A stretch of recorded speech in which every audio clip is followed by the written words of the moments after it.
Hello, lovely friends and students and all lovers of the law. SLP Ghana is proud to welcome you to the 2024 exciting year of studying the law. We are grateful for all the amazing reviews and comments that we've received from our students in University of Ghana, Legon, KNUST, GIMPA, Central, and all of you. Keep sharing, keep commenting, and keep on liking our videos. This year, we're going to give you something very special. On the 9th of January, visit our website. We're going to give you much of the details of what is involved in our 2024 Ghana School of Law entrance exam prep class. Also, there's going to be exciting videos that will be released from the 9th. It will be available on all our social media handles, YouTube, Instagram, and the rest. I'm proud and excited to have you guys back in 2024. Stay tuned as we give you much of our beautiful and educative videos on studying the law.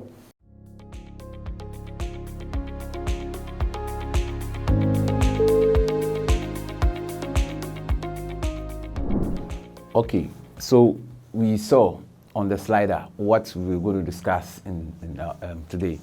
We are going to look at the sexual offenses. Over time, you've realized that we've discussed several of the offenses under the Criminal Act. We've looked at the offense of dishonesty, where we've spoken about stealing, robbery, and all that. So in this particular section, we are going to focus on the sexual offenses. And basically, when we talk about sexual offenses, the most apparent offense that comes readily to mind is the offense of rape. People hear rape a lot about it. So we're going to discuss rape, what in details, what it actually means. Now, you will know that if you take the Criminal Offences Act, the 1960 Act 29, particularly under Section 97, rape is a first-degree felony. A first-degree felony, which means that if you are convicted of rape, you could be put or given custodial sentence as much as from 5 to 25 years, okay? Or 25 years, the person could be in prison or could be put in custody because he has committed offense of rape. All right, so like all most of the criminal offenses, the definition or what constitutes that particular criminal offense is always prescribed by statute, as we mentioned in the constitutional provision.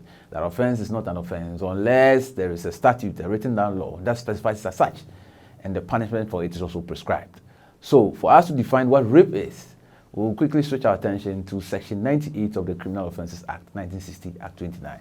Section 98 defines what rape is. Let's see, Section 98 of the Criminal Offences Act. Rape is the carnal knowledge of a female of 16 years or above without her consent.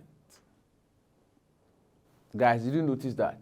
All right, so Section 98 of the Criminal Offences Act tells us when you take a look at the definition that is prescribed by the statute in Section 98, a couple of things is apparent, at least about 4 of them.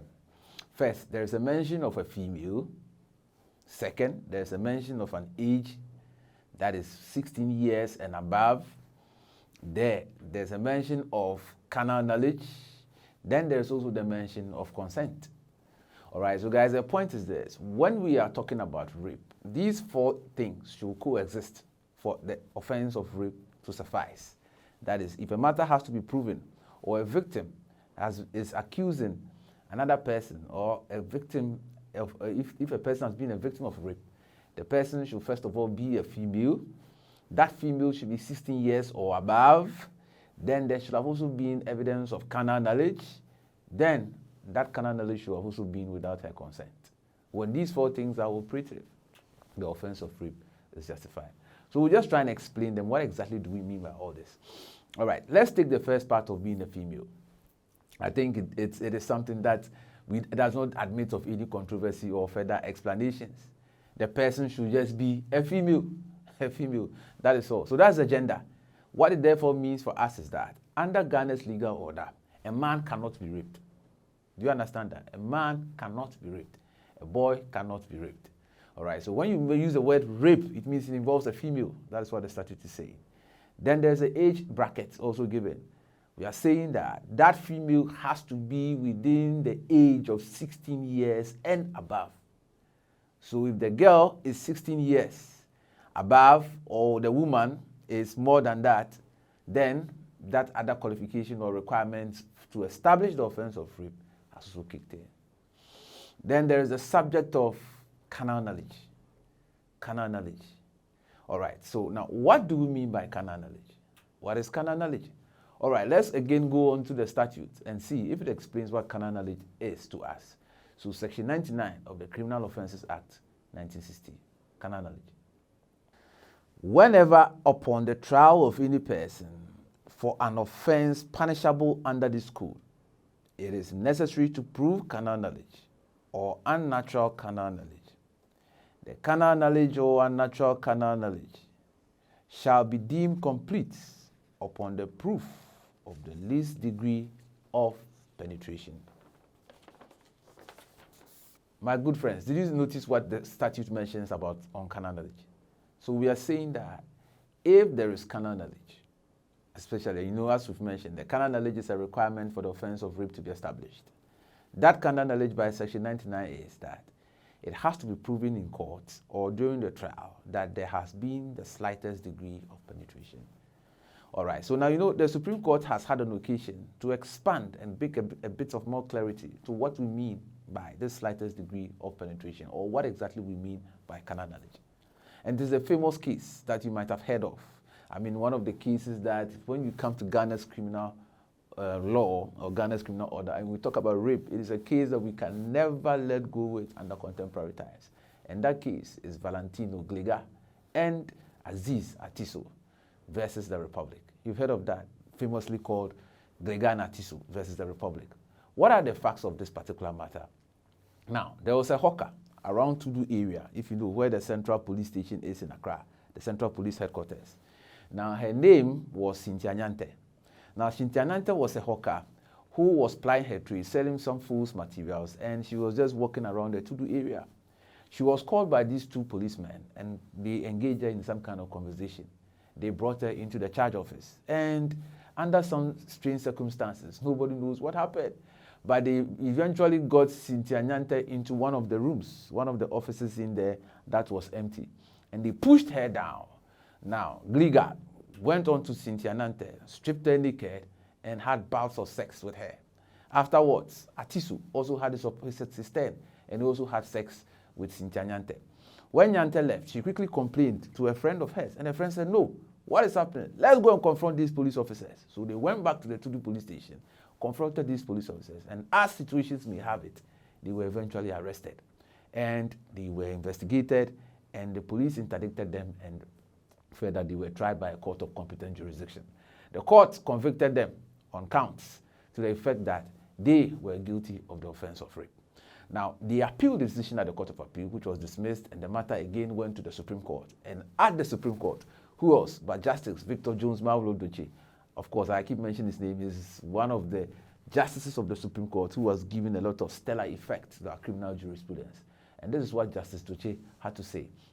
Now, in Justice Doche's statement at the Supreme Court, when Gliga and Atisu had brought this matter up on appeal, Justice Doche mentioned the ingredients of the offense of rape, mentioned that when we talk about carnal knowledge, of course, his explanation is consistent with what the statute mentions in 99. Doche said that when we speak about carnal knowledge, this is where the male organ, has penetrated that of the female organ, the slightest penetration. In the words of Justice Doche, that goes beyond what we ordinarily call brushwork. Yes, that was his words, brushwork. So I'm sure if those who may be sexually active, you understand that if anything goes beyond brushwork and the penis of the male, gets into the vagina of the female, bam, that is carnal knowledge. Hope you're okay. So by Gliga and Atisu, when we say carnal knowledge, it is when the penis of the male or the male organ has been able to successfully, upon the slightest penetration, enter that of the female organ, the vagina. When that is done, carnal knowledge is proven. So a combination of that carnal knowledge, the female, the person being a female, the age requirement, then the offenses of rape will be kicking in. So the appeal of Gliga and Atisu were dismissed by the Supreme Court, and their conviction were also upheld. All right. So in fact, the other bit of it is that when the medical evidence was looked at by the Supreme Court, the evidence on record was that the medical officer who had examined Cynthia Nyante, the hawker, said that there was evidence that she had abrasions in her vaginal canal. It mentions that her labia majora and labia minora, those are some medical terms, which means that the outer lips of the female organ had some abrasions. And the medical examiner saw that those abrasions were consistent with a male organ that had forcibly penetrated her. Okay, so amidst this incontestable evidence, the Supreme Court had no choice than to uphold the conviction. And that was a stellar judgment by Justice Doche in the case of Glega and Atiso versus the Republic. So guys, that's the point about the carnal knowledge. So we need to understand that for students, if you have a question and the question is predicated on an allegation of rape, you need to take this idea of carnal knowledge very, very, very much important. Why? Because once there is no carnal knowledge, that particular offense of rape cannot be sustained. If you look at all the authorities on the cases, both in Ghana and across board, always the carnal knowledge is always a principal actor in trying to establish the offense or the ingredients of that. It is so important that in the subsequent case, which is also of interest to us, you would see how the issue or the lack thereof of proving of the carnal knowledge became the focal point in turning the decision that an earlier court had given, or the conviction that an earlier court had given against one young gentleman. And the name or that case was entitled Richard Barnuzin versus the Republic. Richard Barnuzin versus the Republic. It was, I think, was decided in 2012, thereabout. Richard Barnuzin versus the Republic, and the citation is what you just see just below there. All right. So, what was this case of the Barnuzin versus the Republic? Richard Barnuzin versus the Republic. Now, Richard, okay, was a teacher at Canton Senior High School. Canton Senior High School is in Tumu in the Upper West region. Now, the facts of the case were that one time during an entertainment program at the school, you know, the secondary schools, they have what we call weekend entertainment. Richard, who was the teacher in charge of entertainment activities, went there. And I think apparently from the facts, he had told the students that he doesn't want either of the students to come there with pullovers. So the fact says that when he went, he took over the pullovers. This was the story. He collected the pullovers of most of these students and seized them, more or less, and took them to his house, his master's bungalows, and kept it there. Now, one of her students, their name was Rashida Canton Brimer, was consistently pestering Mr. Richard Barnuzin that, oh, sir, give me my stuff, give me my pullover, I need it. So on one hot afternoon or one morning, Mr. Barnuzin asked Rashida, after her persistent calls, to follow her to his bungalow and go and take her pullover. And that was an act of indiscretion that later caused problems for him. So he took Rashida, went along with Rashida Canton Brimer to his home or to his bungalow, where he allegedly gave the pullover back to Rashida. Now, Rashida afterwards spoke to her friend and told her friend that Mr. Richard Barnuzin had raped her when he went with him to his bungalow. Seriously. So they reported the matter to the headmaster. He also called her parents and told them about that. Then the following day, so the back and forth of the whole story was that he was dismissed from the Ghana Education Service as a teacher at the Tumu, at the Canton Senior High School at Tumu. He was dismissed, and subsequently he was arraigned in court, and he was convicted of an attempted rape. Now, this conviction of attempted rape landed him in jail for 7 years. That was the conviction that was given, or the sentence that was passed upon him by the High Court. 7 years in jail for an attempted rape. So the issue of carnal knowledge and other things came up. Because if someone is being accused of an attempted rape, then there has to be a situation where these issues of carnal knowledge have to be proven or not established. That is understood. Because it was an absence of the lack of carnal knowledge that you would therefore have said that the person had attempted to rape the person, attempted to penetrate forcibly. He took the matter to the Court of Appeal. The Court of Appeal dismissed his claim. Then he brought it to the Supreme Court. And again, Justice Doche had the opportunity of commenting on the matter, speaking for the Supreme Court in Barnuzin versus the Republic. This is what Justice Victor Jones Doche said. In offenses like rape, defilement, and indeed in respect of any of the sexual offenses, use of language must be brutally frank in order to depict and establish the essential ingredients of the offense. Now, did you notice that comment by Justice Doche, speaking for the Supreme Court in Barnuzin versus the Republic? He said, and by that was the statement of the court, obviously, that when we have a sexual offense, the language has to be brutally frank. It has to be plain and obvious, apparent for all to see, crystal clear, said that even a blind will be able to identify that there was that evidence of what? Penetration. So the court statement, again, re-emphasizes this particular idea that we are talking about when we speak about carnal knowledge, that there has to be some penetration. There has to be some penetration. What the Supreme Court said that we were not able to establish from the case how close even Richard came to penetration. So how then do we even sustain the charge of an attempted rape? Because if you say an attempted rape in the words of the Supreme Court, then we should have seen that he was close. He was close. But when you look at the facts, there were no evidence of whether he actually put Rashida down, stripped her, and maybe he was just about entering and it didn't work. You know, we didn't have all those details. This was the sense of the Supreme Court. So when you don't have all those details, how close was Richard to rape, said that he should be charged with an attempted rape. Okay, so the Supreme Court allowed his appeal, and of course, I'm sure by then he had some few years to serve his sentence. So I'm sure by now he will have it out. So guys, that's the point. When you bring the issue of the Banusm versus the Republic, the idea is there that you can also now get a sense of the carnal knowledge in there, and that we are seeing is so fundamental in trying to prove rape or even attempted rape. That carnal knowledge idea should be. If the person had done acts that were proximal to even the carnal knowledge, then even the attempted rape could suffice. So the chief, for example, said that if there were even evidence that there had been some amorous relations, some romance, some foreplay and all that, then we see that the person is close to penetration. But you didn't have anything like that happening in Mr. Banusm's case. So how do you then say that there was an attempted rape when we don't even have evidence of proximal acts that were close to carnal knowledge? Guys, you understand that?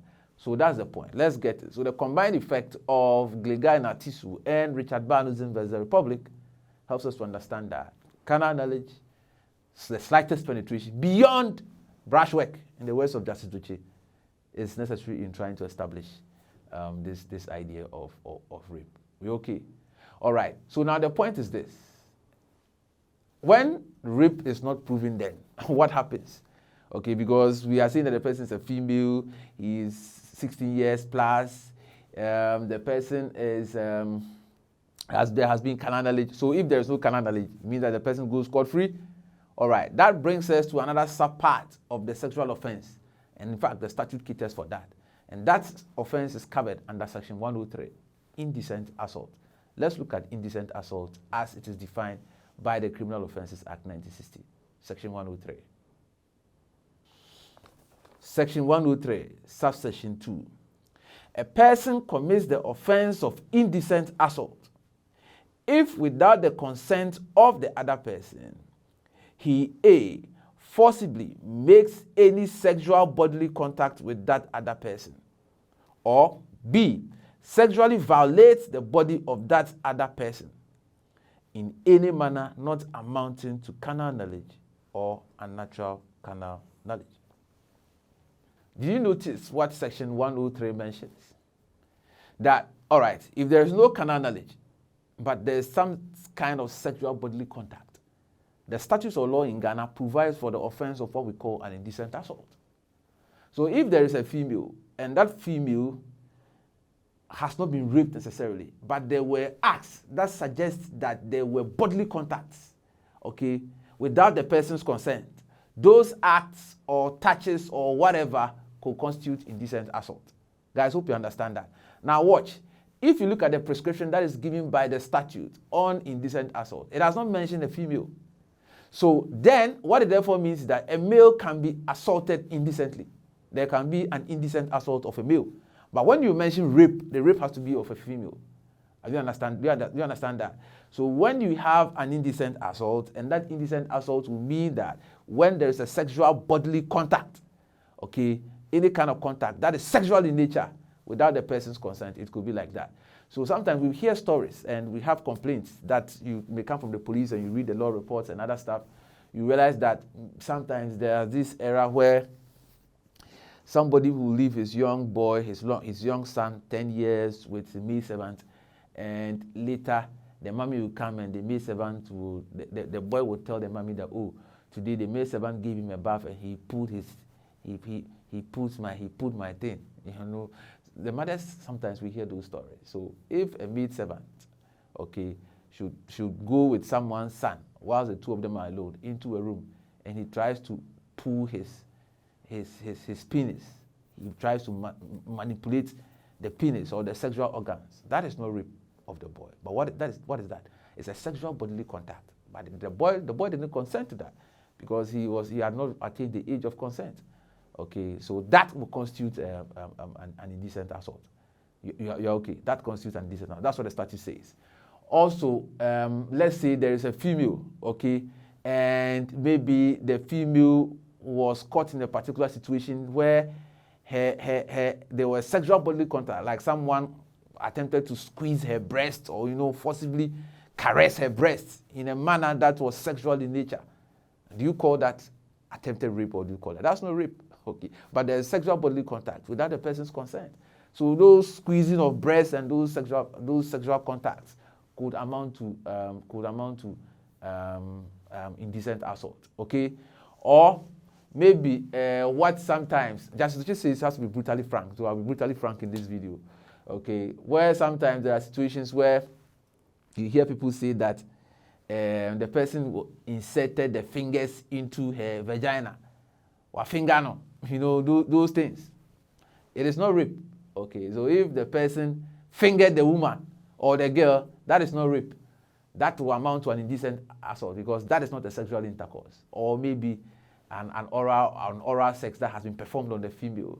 That will not be sexual intercourse, all right? All that will constitute indecent assault.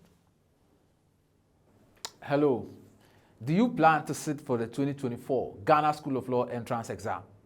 Have you written it once, twice, or thrice? Let this be your last. Join SLP Ghana on our 6-month intensive weekly preparatory class for the 2024 Ghana School of Law. The venue will be the Accra Technical University campus from the month of March to the month of August on Sundays at 3 to 6 p.m. each week. For further information, you can visit or you can WhatsApp on 0540-550-541. Join us as we embark on helping you to begin your journey to the bar. So guys, we get that. We've been able to establish what we are referring to as rape. We've mentioned the rape, we've mentioned indecent assault. And remember, by the statute, indecent assault is a misdemeanor. It's a misdemeanor. A misdemeanor, like I've mentioned, if the person is convicted, he may be sentenced to a prison term of at least 6 months. 6 months to 3 years. The person can be held for misdemeanor. So at this point, the students, you need to also watch out. And I again mentioned, if you have a criminal law exam that you have to write, always, if the question is tossed, there could be an issue of indecent assault being a subsidiary of rape.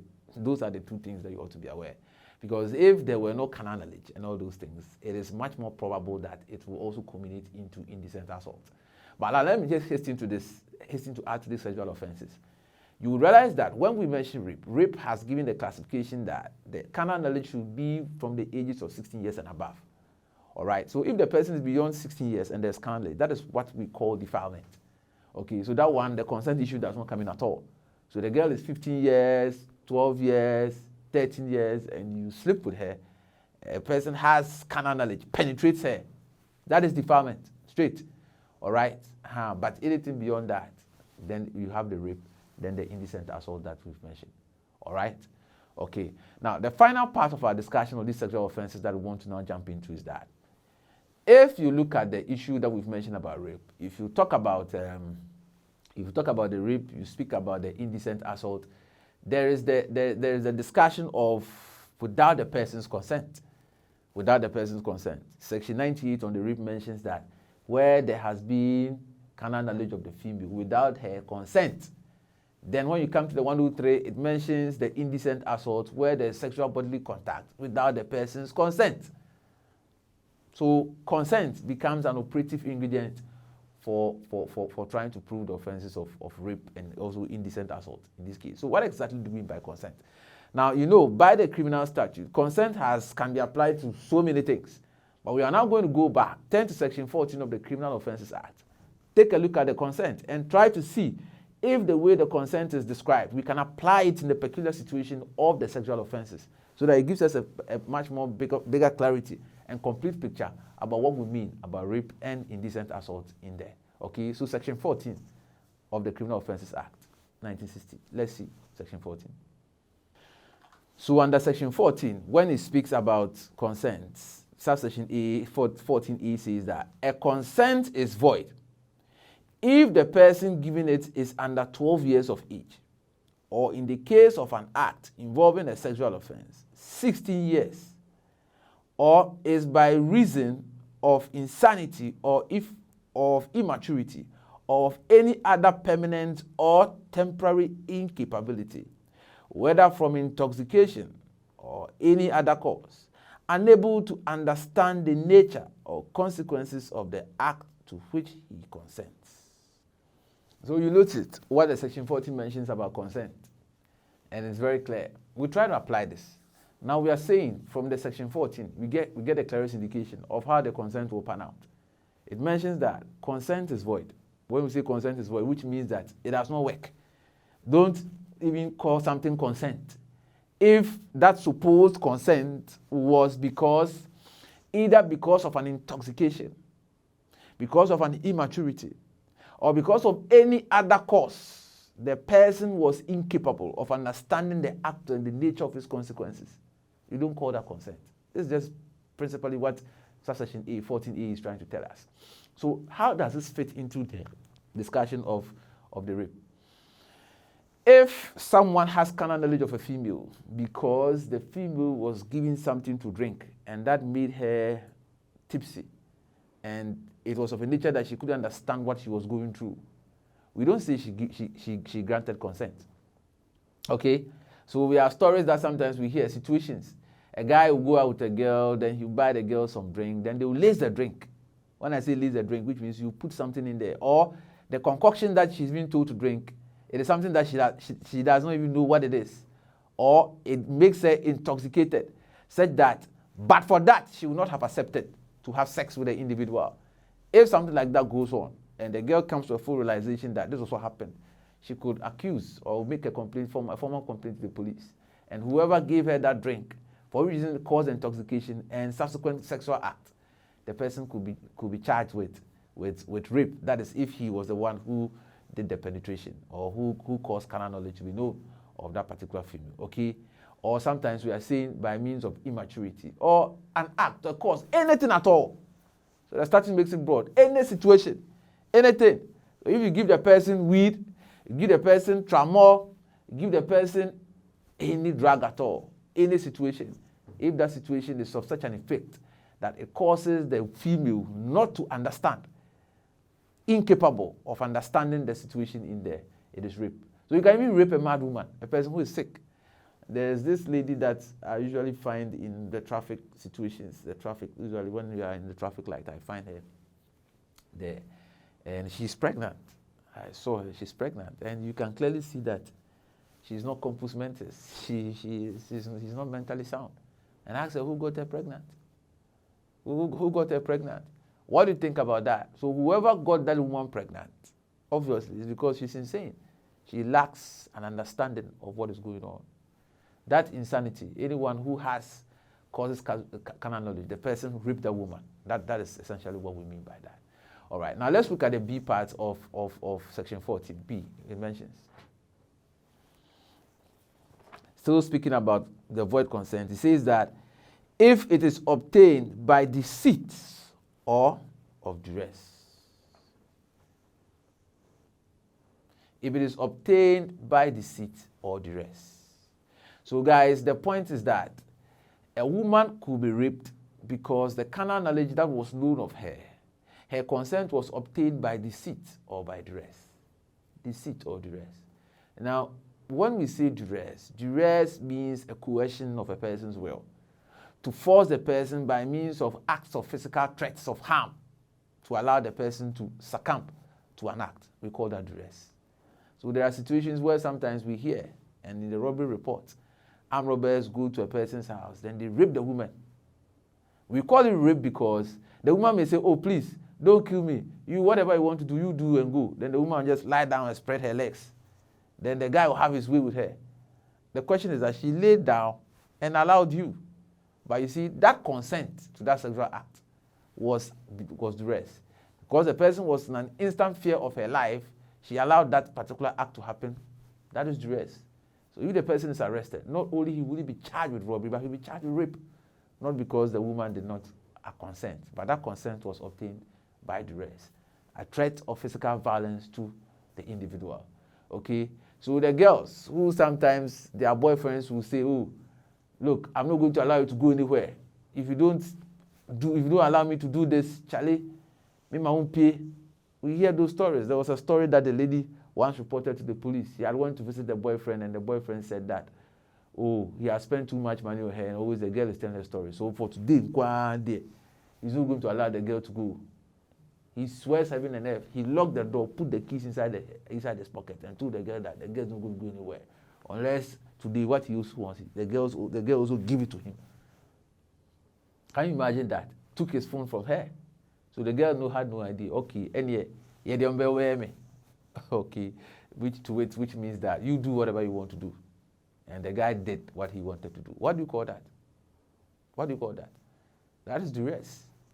That is duress. To cause the person, to deprive the person of his free will, coercion of will. So you put the person in such kind of a situation. That is duress. So any sexual act that emanates from that, we do not say that the girl consented. She consented, but that consent is void because it was given under duress. She didn't have any opportunity of redeeming herself, and therefore, that is it. Guys, hope you're okay. So when you try and tie all these things in there, it can also constitute rape. Then it mentions deceit. It mentions deceit. There was a story of a lady who went to perform an abortion at a hospital. When she went to perform the abortion, the doctor told her that, look, when was the last time you have sex? And said, oh, it's been a long time. But this abortion, if you don't have sex right now, I'm not sure the baby will be able to come fast. And the lady said, hey, true. So she put the girl on the bed. This is a true story I'm telling you. She put the girl on the hospital bed, okay, and stripped the girl naked, put up the girl's legs inside the air, and he gave it to her. His thinking was that he told the girl that the girl also wants the baby to come fast. She doesn't know. So the doctor too was just pounding the girl on the bed. What is that? Is that not deceit? Is that not deceit?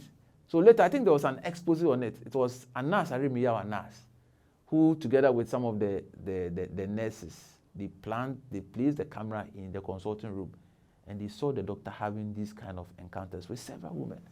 So when you come and want abortion, you take his own before he allows you to do the abortion. So that is deceit. Why do you tell the person that if he goes through sexual intercourse like that, it will make the baby come fast? Then the person also consents to it because he wants to abort the baby. Okay, so that is deceit in a sense. The law is that if you deceive a lady, okay, a woman, and cause carnal knowledge to be known of her, penetrate her, that deceit that was granted, it will make it what? Rape, because it was given under false pretense, under deceit. Hope you understand that.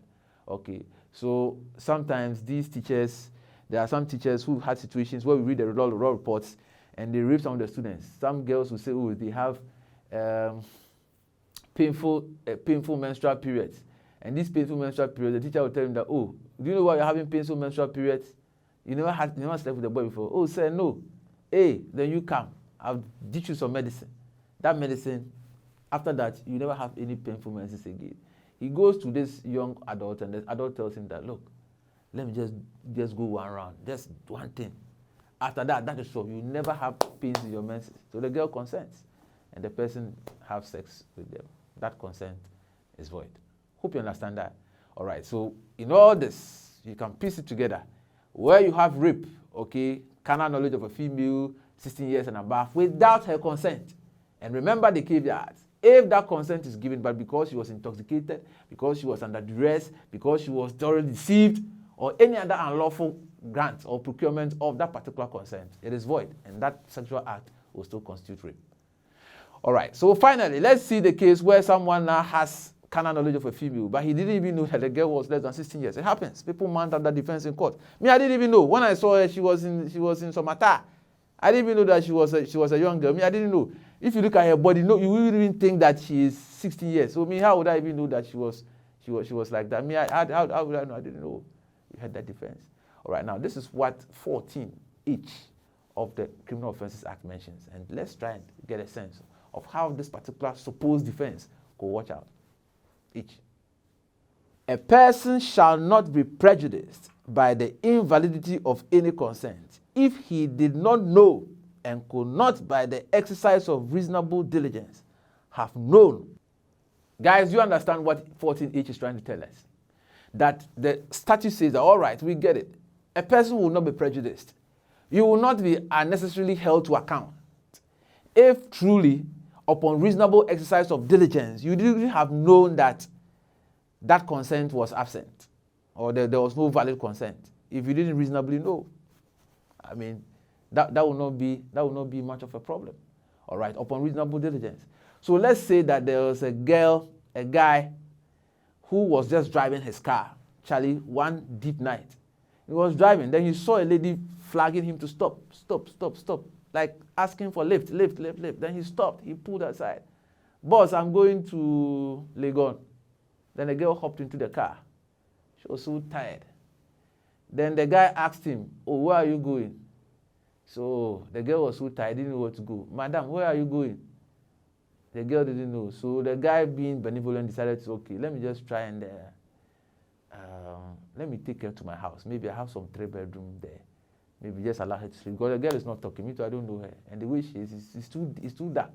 If I leave her, maybe something bad will happen to her. So good intentions. Then you take her home. So when you take her home and you just went there, and maybe one thing led to another, and there was some sexual activity. And the next day the girl said, what am I doing here? Hey, so you've raped me. Okay. So she reports the matter to the police. So the question was that, are you sure she didn't consent to it? So the question is this. You, the person, the accused person, upon reasonable diligence, could it have appeared to you that there was something wrong with the girl? That was all. So if you're able to satisfy that truly, if you, upon reasonable and careful diligence, there was no problem, then you are free. But ask yourself, a young guy, astute, why do you take somebody to your house and you don't know the person, you take the person there? I mean, is that what a reasonable man should do? What if upon taking her to your house, she died there? Or maybe she had a condition, the following morning she didn't wake up. What were you going to say? So you realize that if in court we begin to assess these pieces, we ask ourselves, is that what a reasonable person, a right-thinking person would have done? Okay?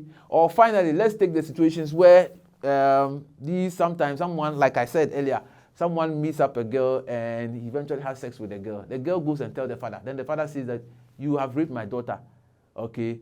Or you have defiled my daughter. Usually it happens in the defilement cases a lot. The girl says she was 15, but you have slept with her. And so I didn't know that she was 15. When I met her, she was not wearing a school uniform. Okay, that is fine. So now the question is that, let's suppose that the facts admit that when you met the girl, you asked the girl, oh, where are you coming from? Oh, she said I went for classes. Oh, you went for classes? Nice. Where did you go for the class?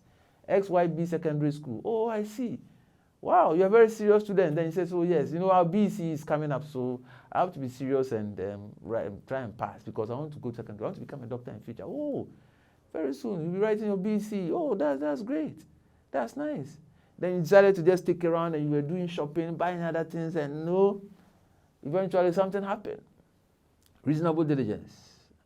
She told you that she'll be writing BC. So as a reasonable person, what would have been the expected age? What do you think? She said her BC is coming up next year. So she'll be writing it, the BC. True, she was not in school uniform. So if you were exercising reasonable diligence, shouldn't you have proved further? Guys, are you understanding the analysis here? So this is what the statute is saying, that if the matter comes up and you are charged with rape, and we assess the situations that led to the carnal knowledge, and we said that, would the person who had used his right thinking cap and senses upon exercise of reasonable diligence ought to be put on notice that no, this girl, she may not qualify for the exact age. Then you are free. But if not, you can't escape culpability when it comes to rape. So if the person told you, or there were outward appearances or expressions that show that she is immature, it should have told you that she is not of age of maturity. Okay, so all these things can come out. The summary of it is that you could still be charged with rape and convicted if the evidence are that upon reasonable diligence, you could not have, any reasonable man shouldn't have come to the conclusion that you came to. The rape charge will still be sustained and you could end yourself walling up in jail. Hope you're okay. So we've thoroughly discussed the subject of rape, indecent assault, and the consent, its presence, and lack of thereof. So a general advice, please, the parents, you need to train your kids very well. If you're a parent, all these things you need to understand. And then if you're a parent, you're lost to them, but maybe you are still a parent. When your child is coming up, you need to be able to explain them. It doesn't matter the age. They could be raped, they could be sexually assaulted, they could be indecently assaulted without a supposed consent. And the guys too, you need to be on notice, right? It's not every skirt that you chase. You have to be very careful in the way you manner, you do your stuff. And the ladies too, you can be raped, even that way you know it. I'm sure from the discussion you might have had situations where you were close to these kind of things. And let's all be guided in the way we try and conduct our affairs. Finally, also for the students, watch out. If there are sexual offenses, you also need to put these factors in line. Remember the authorities and apply them appropriately, okay? I hope we'll be able to sufficiently discharge our burden on the offenses of the sexual offenses. Rape, indecent assault, the consent, its presence, or thereof. Stay tuned and keep watching.